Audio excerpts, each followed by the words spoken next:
Hey, what's up, everyone? Welcome to another episode of Crypto Tips. My name is Toby, My name is Heidi. and we are on episode 55 of our AMA questions that our Patreon members have sent to us. Yeah. If you want to check us out on Patreon, the link is below. You can see our trade alerts, our portfolio, what we're doing, when we're selling, when we're buying, and classes as well. And you can send in questions.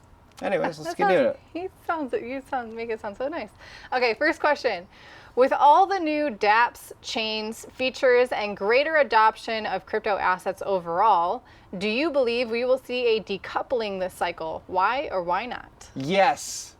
Yes. I think that we've already kind of saw it with DeFi and NFT platforms. For sure. But I think, hold me to this. Ooh. Here's my prediction.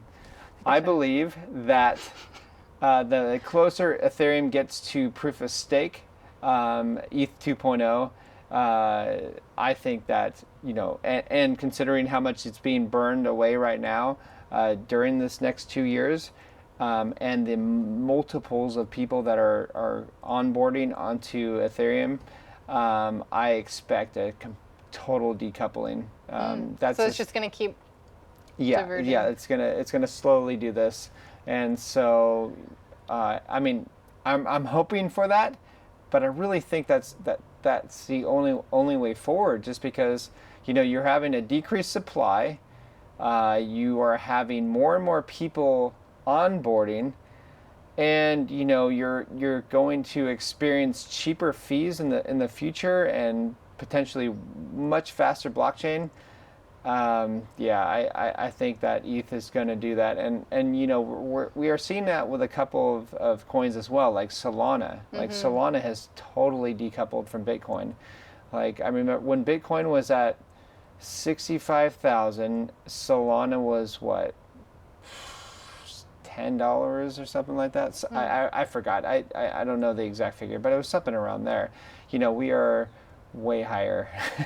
We are like almost 20 times higher. So just keep that in mind. That in my view, that's a decoupling right there.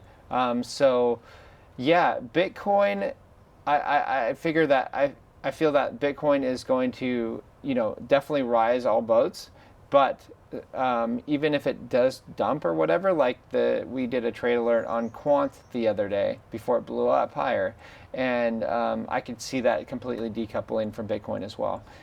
Especially it's only got 14 million coins available. I think that's going to do very well. So anyways, I'm kind of going off subject. No, it's true. Also, I think playing into the decoupling off of Bitcoin is that these coins are more and more being actually used and utilized for things like generating more income through farming, through DeFi, and just your ecosystems are being used more than just speculating on like it has been in the past with other altcoins. So yeah, there's more reasons for them to be doing their own thing compared to whatever Bitcoin's doing. Sure, yeah. It's really exciting to see this actually happening, because back in the day when I first started, everything was completely tied to Bitcoin. Yeah. And even down to like 2017-18 bull run, pretty much everything was tied to Bitcoin. Now it's really interesting watching this ecosystem flourish and seeing things kind of like, hey, see you later, Bitcoin, if you want to just keep lagging. We saw that with some DeFi platforms and with some NFT based coins like Ethereum, Solana, is that as Bitcoin was, not being so exciting, they were doing great. They were outperforming Bitcoin. So on a micro scale, it's absolutely possible. Yeah, some of these alts have absolutely saved our portfolio after that dip, which is great. So, okay, next question. Sure. At what price point do you stop dollar cost averaging into Ethereum and Bitcoin this cycle? That's a good question. I'm probably going to stop accumulating Bitcoin once we reach all-time highs and above. That's when I think it's going to go completely parabolic. 70,000. Yeah, around 70,000. We'll let everybody know in our Patreon, but like I think that's pretty much where we would stop. As far as Ethereum, I would find out where Ethereum is at that point, and then wherever Bitcoin is. Wherever Bitcoin, because I'm going to use Bitcoin as my gauge. Yeah. Even though it is branching off. Yeah. I think it's still a good gauge to see where Bitcoin is and seeing where everything else is. It kind of gives you an idea of where we could be headed and where to stop accumulating. So yeah, that's when you kind of want to start building your cash position, just in case there are any giant dips or whatever. Then you can go ahead and purchase during those giant dips, because I think once we passed 70, 80, 90, it could go there really fast, and then you could experience crazy amounts of volatility. Yeah. I'm kind of excited for it. It's been a while. But price-wise, I'm not talking volatility price-wise. I'm not talking percentage-wise, because the higher you go, it takes more price to go down for the percentage to rise, if you know what I mean. So for instance, if you a price drop from $1,000 to $500 is pretty gnarly. That's a $500 drop, but a $500 drop from 100,000 to 99,500 is like nothing. You know what I mean? So that's what you have to look out for. Percentage. Yeah. Also, a tool that I did a newsletter on this probably about a month ago or so, talking about things, the indications of, the health of Bitcoin, if it's oversold, overbought, fear and greed index, the Mayer multiple. Some people aren't completely sold on the Mayer multiple, but it is a helpful tool to understand, especially for dollar cost averaging. Trace Mayer has been a huge proponent of that as well. So if you pay attention to the Mayer multiple, right now it's at 0.98. And historically, 2.4 is... If that's still a good indication, if looking at historical data is still any indication of what's to come, it's always been historically a good time to buy Bitcoin, as long as it's below 2.4. Right now, I mean, anything under 50 is a steal, in my opinion. Yes, I totally agree. Absolute steal. Yeah. Like, it's crazy seeing people selling their Bitcoin right now. Like, I'm blown away. Just like I was blown away, like, when I posted, like, pinned that tweet back, when it was at $30,000 when on Twitter. I'm just like, I cannot believe people are selling at 30,000. Like it could go down a little bit, but do people even understand where the space is headed? Like, come on, how could you possibly ruin your financial livelihoods by just selling Bitcoin at 30,000? And now, I was getting hate for that. And people are like, oh, it's going to go down to 19 or whatever. I'm like, I don't care if it goes down to 19.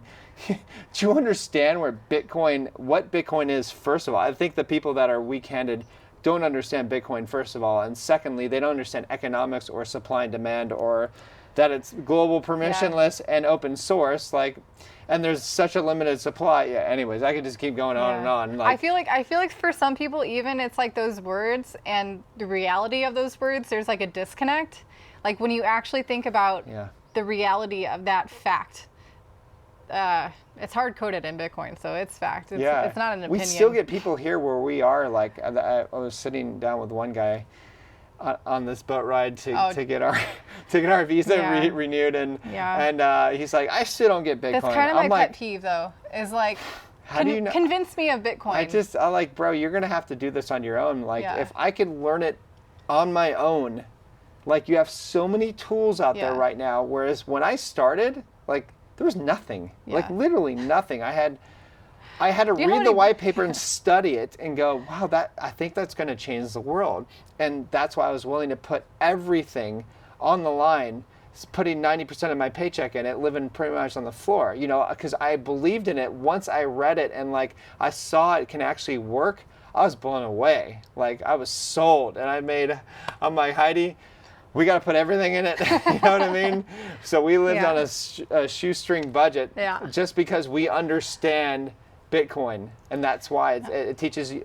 Bitcoin. Snacking on dry noodles. That was our thing. I was going on and on about that. Anyways, that's how I'm passionate about that. So thank you, everyone. That's going to wrap it up for today's episode. Thank you for watching. If you enjoyed these videos, if you like these AMA sessions, hit the like button. If you want to check us out on our Patreon and get a more one-on-one conversational level with us as well, go to patreon.com/cryptotips. We're happy to help. We got a ton of people on that group as well that are learning as well, happy to help and share what they've learned along the way. But that's going to wrap it up for today. So thank you. And stay disobedient. And stay disobedient. Bye.